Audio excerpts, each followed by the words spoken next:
Thanks for stopping by. Today we're going to read Shh, What's That Sound?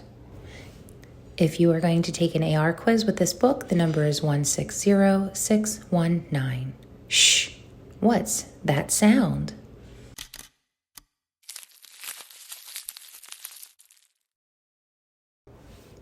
Is it the wind?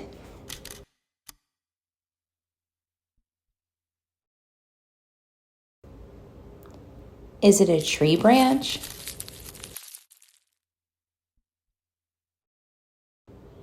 Is it an animal?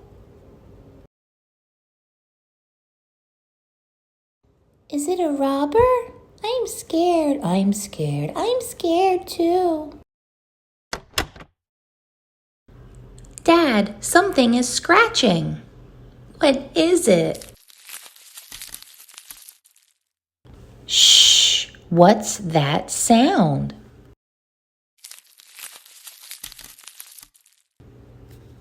Yes, I hear it. It's just a bug. No one is scared anymore. Thanks for joining me in reading Shh, What's That Sound? Please be sure to subscribe to my channel for new books daily. And remember to be kind, stay amazing, and keep reading. A little note about the author of Shh, What's That Sound? It was written by Jo Cleland. Jo wrote the story based on something that actually happened to her when she was a little girl. Please take a minute to read all about the author and the illustrator of this great book.